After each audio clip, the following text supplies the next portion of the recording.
The uses of every vehicle unit in Noobs in Combat explained, with funnies sometimes. Anti-tank tree. Everything in this tree is meant to help you defend against armored vehicles. Each unit has the ambush perk, allowing it to attack enemies when they enter the unit's range. The tank destroyer and missile tank both have the scouting perk, so if they stay in the same place, they gain extra vision. Anti-tank gun is a well-priced towed unit that can do good damage to lightly armored units. With a range of 3 and the ambush perk, it is at its best when defending on a map with lots of lightly armored vehicles trying to rush you. You can buy a ton of these, and it will be nearly impossible to get through your defenses as long as you can deal with any infantry. The tank destroyer can do almost the exact same stuff as the anti-tank gun, but it is much better at dealing with infantry. With decent armor and a machine gun, it makes up for the higher price by making quantity over quality enemy campaigns very simple to beat. It also has much better mobility and can hide in bunkers, making it much easier to get to and be in advantageous locations. Recoilless rifle has an extra attack, so it can deal with units with all types of armor. It's amazing for the low price and has a lot of real use in extreme campaigns because of it. However, it should be noted that it's pathetic against infantry and has extremely poor mobility. The missile tank is a highly useful anti-tank unit that obliterates anything with armor. It's best when far away since it cannot attack right in front of itself, which also makes it even worse than all the other anti-tank units in attack campaigns. You shouldn't be using any of them there, but you especially shouldn't use this one. It has 4 mobility, which is the best in this tree, and has a machine gun to deal with infantry. The missile half-track costs slightly less while being more vulnerable to attacks. However, it might be worth it due to its firepower staying exactly the same. Anti-air gun tree. Everything in this tree is meant to defend against air units while having some use against infantry and lightly armored ground units. Each unit has the ambush perk, this time allowing them to attack aerial units. The anti-air gun is an extremely cheap anti-air unit with poor range and mobility. It is good for defending against aerial units when positioned very well and can deal with infantry when positioned decently. The anti-air truck does similar damage to the anti-air gun while being much less likely to get one-tapped. With light armor and actual mobility, it can much easier reposition itself to fight nearby aerial units.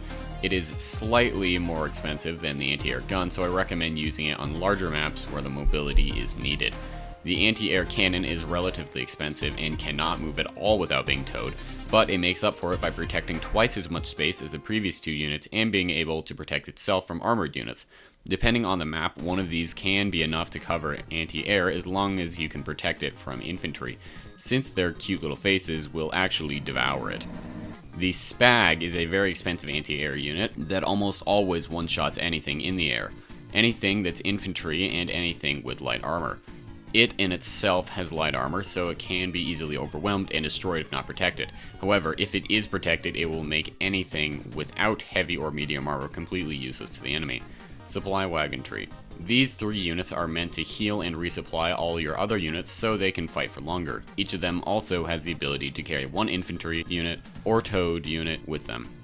Supply wagon is by far the cheapest way to resupply your units, and it can go through rough terrain much easier than any other supply unit. It has very little inventory and is extremely vulnerable to all attacks.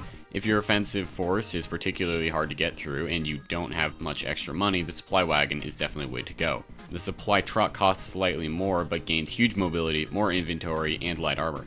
If you have the money to spare or you're understandably terrified of infantry, this is likely the way to go. The supply carrier is quite expensive with less mobility, but it makes up for it by having better armor and much faster supplying abilities. With 2 different supply abilities, you can supply twice in 1 turn, and you will have the highest inventory out of all ground supply units. With multi-supplying, you can do 1 unit twice, or do 1 and move to another. Fuel-hungry strategies almost always require supply carriers, so I'd keep this stuff in mind for stuff like battle tanks. Biker tree. This tree is meant to get info on the enemy and to call in artillery strikes. Every unit has the radio perk, allowing them to call in artillery, and they each have the scouting perk, excluding the biker itself. The biker is very good for its mobility and massive amount of fuel. It can get to the front lines very fast and can escape if necessary. It can also capture buildings like infantry, so if you need radios, but you don't want to use infantry, you can use the biker and still be able to capture enemy buildings. The scout car is more expensive than the biker, but it is much better at fighting off infantry. With a 2-range machine gun and some light armor, it is, in my opinion, tied for the best radio unit when used against large numbers of infantry with the auto car. This makes it very good in easier campaigns and against commandos and harder ones. The auto car and its variants cost more ticks than the scout car, but have a tiny bit better armor and more versatility in their weapons.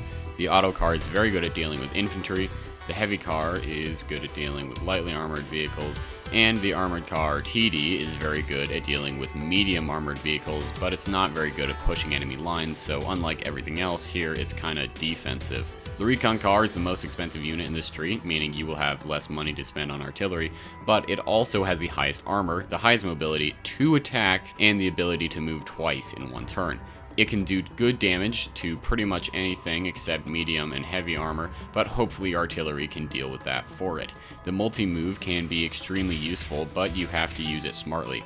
It drains your fuel quite quickly and prevents either of the moves from going very far. I recommend that you just use it to jump out of cover, then right back into it after calling in artillery. Transport truck tree. The units in this tree provide mostly support, but can occasionally help with a little extra firepower as well. For the most part, the support they provide is the transportation of large groups of infantry.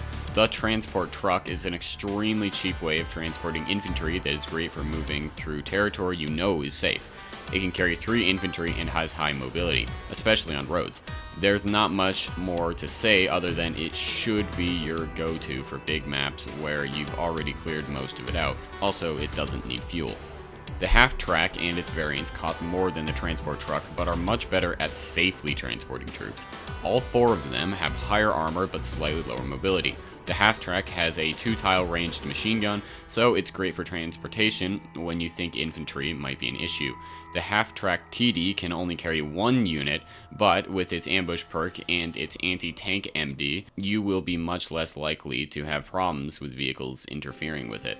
The ambulance can heal all infantry inside and around it, so it's actually a quite good unit for pulling out of a push and being able to save as much of your infantry as possible. If you really want, you might even be able to use it to push with the infantry next to it, effectively making all of them M-grunts. The half-track CS can only transport 2 units, but has a ton of range for its artillery attack.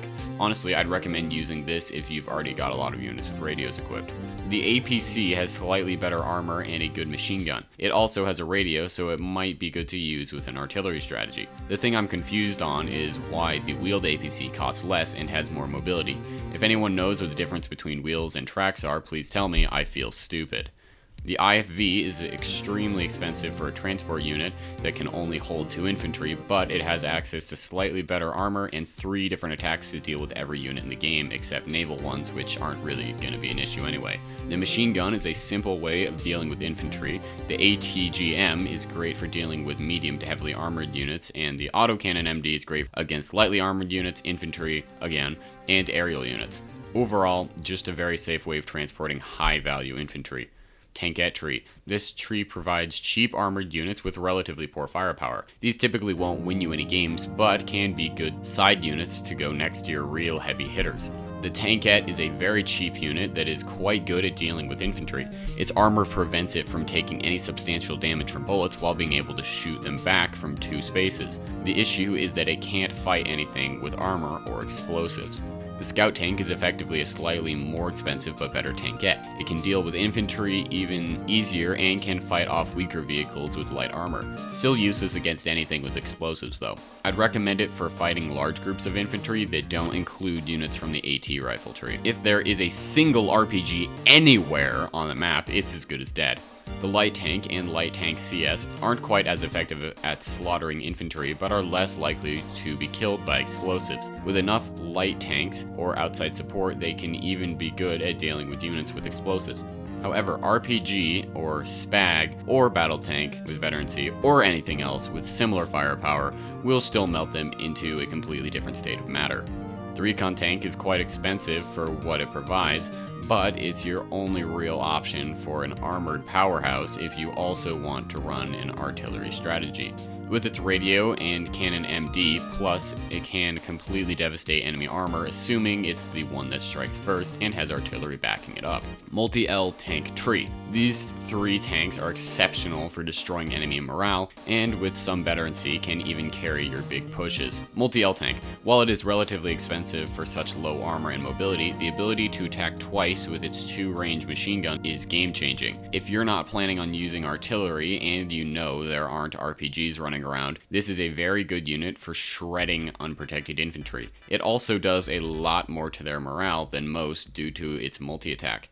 Multi-M Tank is also quite expensive, but can deal with effectively anything other than heavy armor. It can shred infantry, fight back against armored units, and it's very difficult to one-shot. The one thing you should note is that its attacks don't have much range, so it's not good at all for fighting from behind the front lines. The Multi-H Tank is extremely expensive, but has heavy armor and can attack with 2 cannons. While its raw firepower may be worse than, say, the Battle Tank, it is likely the hardest unit in the game to overwhelm. It has an attack for all land units, and with some veterancy can easily carry out a big push. I recommend using it against large groups of lightly armored to medium armored units, since it's quite good at crowd control. Medium Tank Tree. This tree is built for powerhouses. These units are all great for fighting other vehicles and are usually the backbone of any armored unit strategy. The medium tank is a relatively cheap unit for decent firepower and mobility. Though not as integral as the other stuff in this tree, it can still be quite useful when your main powerhouse is something outside of the tree, like the Multi-H tank. The heavy tank has heavy armor, decent range, and great firepower that allow it to be an amazing unit for mostly defensive and occasionally offensive maps. The main issue you're going to run into is its mobility, which makes it harder to pull off successful pushes. However, due to its relatively affordable price for what it offers, it can be great if you want to have a variety of units in your army.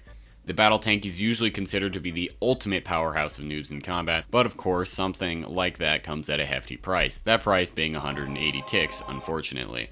The battle tank has even better armor than the heavy tank, incredible range and firepower, a way of dealing with them pesky infantry and decent mobility. When paired with the supply carrier, the battle tank can become an every ground unit demon that one-shots anything in its sight. It is extremely effective against anything without heavy armor and will take almost as much as the Multi-H tank to overwhelm it. Overall, it's quite easy to use and will probably be a great choice most of the time. Despite this, I do recommend you don't get too attached to it, since there are still times that you're going to want to switch up your strategy with something else. That was a lot. I am planning on making another 2 of these videos for the rest of the units in the game, so stay tuned for those. Anyway, make sure to like and subscribe, and I'll see you later.